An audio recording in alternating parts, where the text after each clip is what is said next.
विराग क्रांति वाणी का हृदय भेदी धारदार प्रवचन, जिन शासन जिंदाबाद।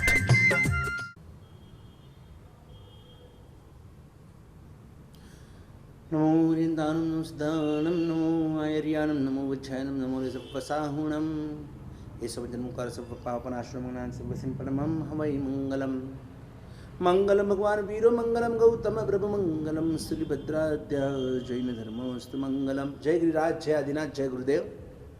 पुण्यशाली पर्वादिराज पर्युषण महापर्व का चतुर्थ दिन भी बीत गया। आप सभी को सुख शाता होगी, क्योंकि हम आधे में तो पहुंच गए। पर्वना दिवसों सांकड़ा होय छे, कब फटाफट दिन निकल जाते पता भी नहीं चलता है। लॉकडाउन होते हुए भी, इतना महामारी इस कोरोना का प्रकोप होते हुए भी, तो भी घर में रहकर आप इतनी सुंदर आराधना कर रहे हैं। आप 2 टाइम का प्रतिक्रमण, भगवान की भक्ति, साधना, सामयिक प्रवचन श्रवण करना, मौन पूर्वक और ये पर्युषण की साधना करना, जो भी आप कर रहे हैं, आपकी बहुत हम अनुमोदना करते हैं। देखो, कल के प्रवचन में हमने 10 प्रकार के आचारों का वर्णन सुना कि साधु भगवंतों के क्या क्या आचार होते हैं। इन आचारों का पालन करना ये आवश्यक हो जाता है। What is character? एक जन ने कहा है, character is that what you are in darkness. जब आप अंधेरे में होते हैं, आप अकेले होते हैं, और ऐसी स्थिति के अंदर जब आपका आचरण क्या होता है, आप अकेले हो, आपको देखने वाला कोई नहीं है, आप अंधेरे में हो, आपको देखने वाला कोई नहीं है, और ऐसी स्थिति में जब आप कैसे बिहेव करते हो, आपका आचरण कैसा है, ये बहुत महत्वपूर्ण बात है। तब अगर आप शांत हो, आप गंभीर हो, आपने आपके इंद्रियों के ऊपर संयम प्राप्त किया है, आप में कोई जंगलीपना नहीं है, तो समझ लेना कि आप सच में आप साधना के लिए योग्य हो।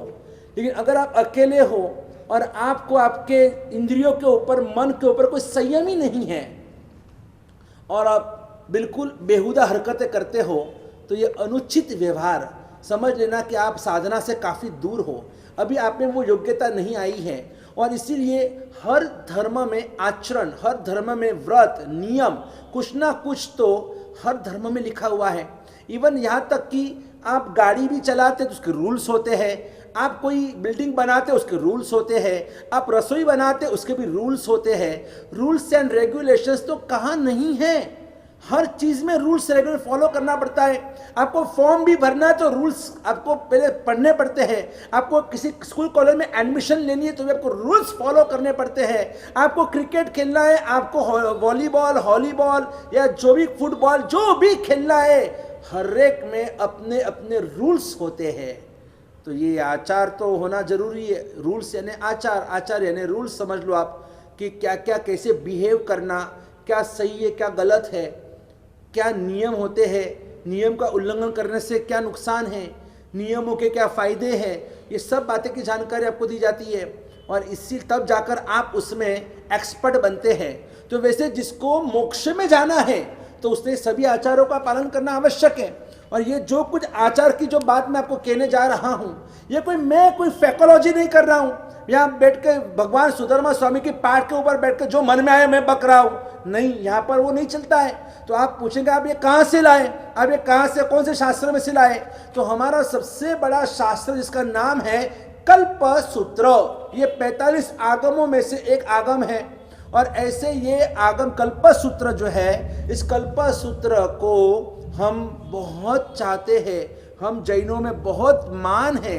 45 आगमों में ये कल्प सूत्र का भी बहुत महत्व है। जो 14 पूर्व में से उद्धृत किया हुआ श्रीमान 14 पूर्वदर्शी भद्रबाहु स्वामी जी महाराजा ने बनाया हुआ ये कल्प सूत्र है।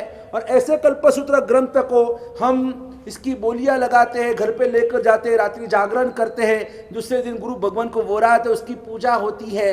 ये सब होने के पश्चात फिर उसका वांचन होता है।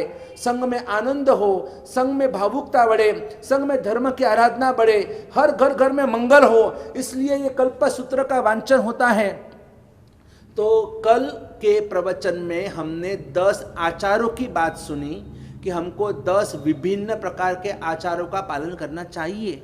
और उसी सिलसिले में आगे बढ़ते बढ़ते हम सबसे पहले श्रीमान भद्रभाऊ स्वामी जी महाराज को नमन करते हैं।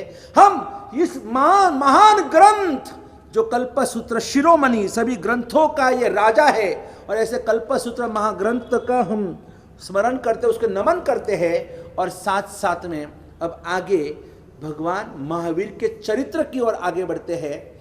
इस अवसरपीनी काल में बड़े बड़े यानी बहुत बड़े 10 महाआश्चर्य हुए। 10 आश्चर्य यानी कि इसको महाआश्चर्य कहते हैं। छोटे छोटे आश्चर्य तो होते रहते हैं, लेकिन अनंत अवसरपीनी का निर्गमन होने के बाद ये जो 10 प्रकार के जो आश्चर्यकारी घटनाएं जो हुई है, इन घटनाओं को हमें एक बार तो सुनना चाहिए, समझ में जितना आए उतना। वापिस कहता हूं, डिटेल में तो आपको रोज सुबह के प्रवचन में, हमारा भी प्रवचन रोज सुबह होता है 9:30 से 11 तक का प्रवचन, तो उसमें भी आप सुन सकते हो घर में बैठे बैठे। और बाकी नहीं तो जो गुरु भगवान आपको जिन गुरु भगवान का प्रवचन आपको अच्छा लगता है, सभी गुरु भगवान इसी कल्पसूत्र के ऊपर प्रवचन दे रहे हैं, फरमा रहे हैं, लेकिन शॉर्ट में हमको उसकी समरी समझना है। और इसीलिए हमें वो 10 आश्चर्य कौन से है। आजकल के ज़माने में तो ये अगर आज के वर्तमान के आश्चर्य पूछे जाएंगे, मॉडर्न सरप्राइज, मॉडर्न आश्चर्य कौन से है, तो देखो ये टीवी एक आश्चर्य, मोबाइल ये आश्चर्य, फेसबुक ये आश्चर्य है। कभी हमको लगता है कैसे सेटिंग किया होगा, इतने छोटे डबले के अंदर, इतने छोटे डिवाइस के अंदर कर लो दुनिया मुट्ठी में। भाई ये तो मुट्ठी में आ जाए, इतना छोटा डिवाइस है मोबाइल, और इसमें सब कुछ यानी पूरी दुनिया उसमें आ गई। अरे गूगल को कुछ भी पूछो, गूगल, हम लोग अभी गूगल को गूगल भगवान कहते हैं कि देखो गूगल को कुछ भी पूछो और वो तुरंत जवाब दे देता है। लेकिन आपको बताऊं, ये कोई बड़ी बात नहीं, ये आश्चर्य की बात नहीं है, क्योंकि ये सब कुछ बनाने वाला तो इंसान की खोपड़ी है।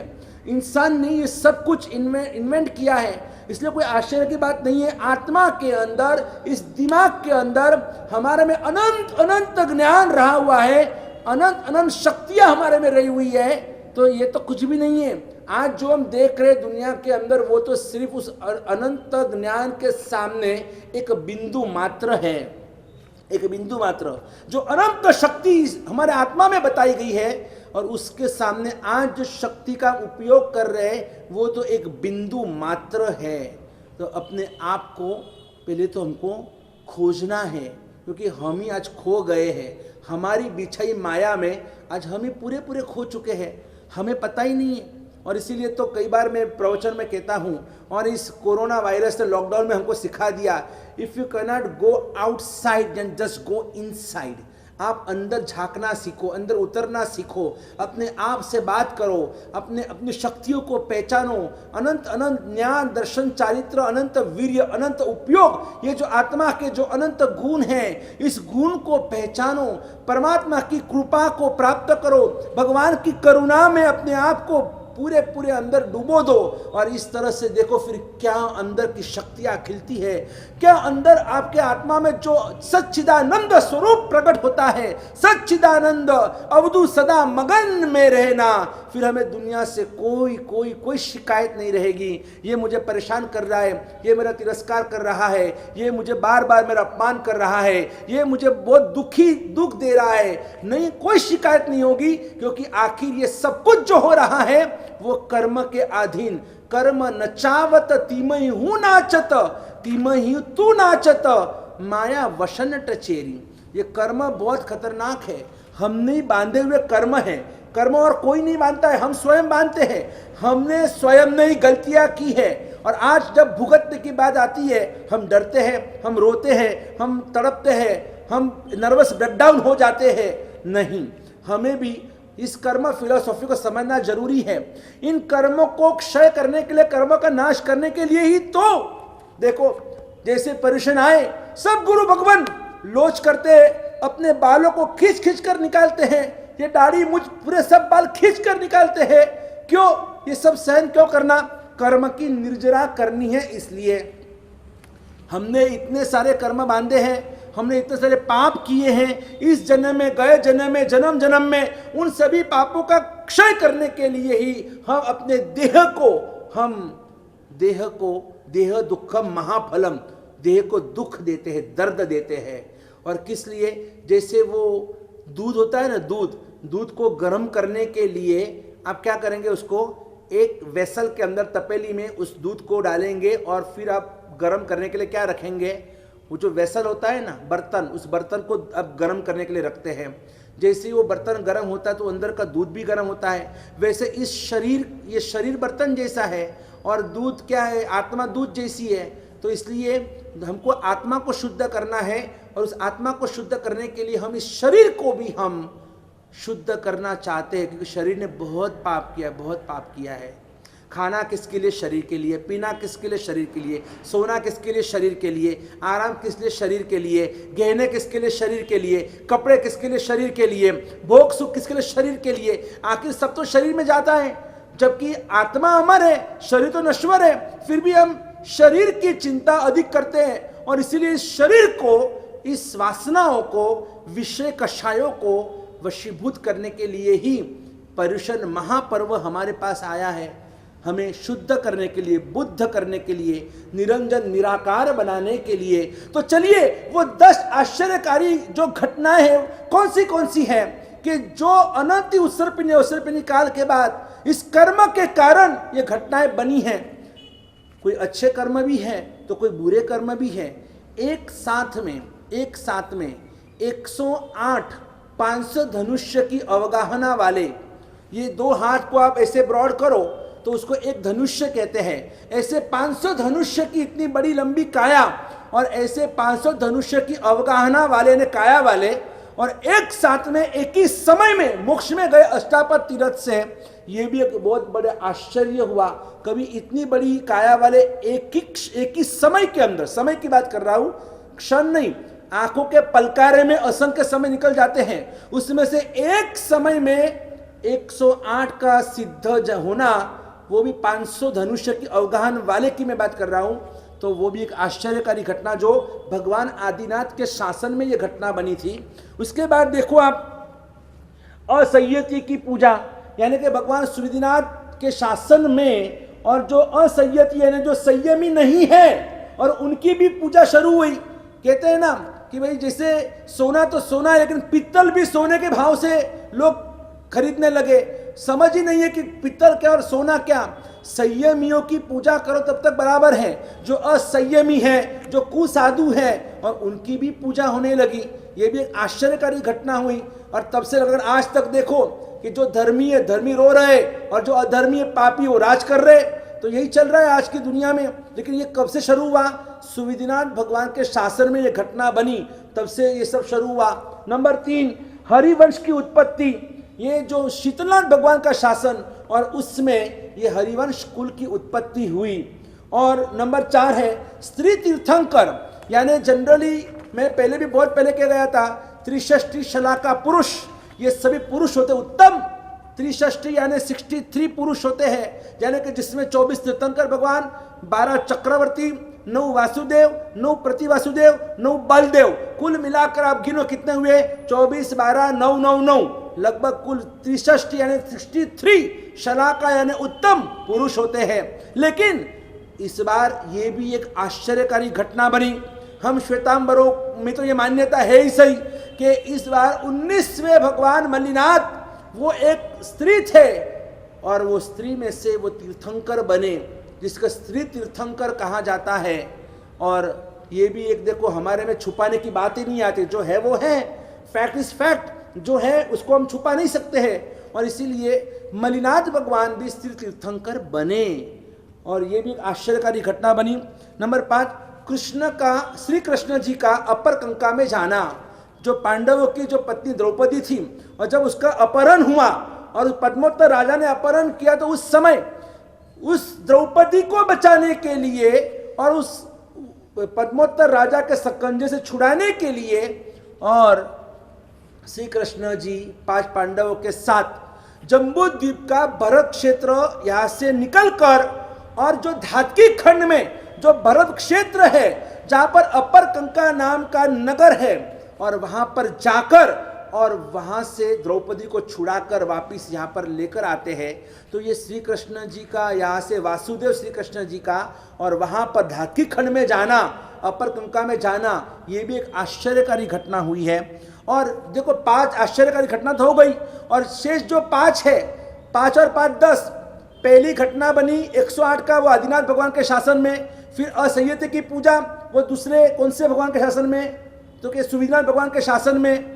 फिर हरिवंश कुल की उत्पत्ति शीतलाथ भगवान के शासन में। फिर नंबर 4 यानी कि श्री तीर्थंकर नेमनाथ मलिनाथ भगवान के शासन में। श्री कृष्ण जी का अपर कंका में जाना नेमनाथ भगवान के शासन में। 5 तो हो गए, और रहे 5, ये 5 आखिरी के जो आश्चर्यकारी घटनाएं सब के सब भगवान महावीर के शासन में हुए, जिसमें सबसे यानी कि 5 की जो बात करूं भगवान महावीर के शासन में, नंबर 1 गर्भ संक्रमण होना।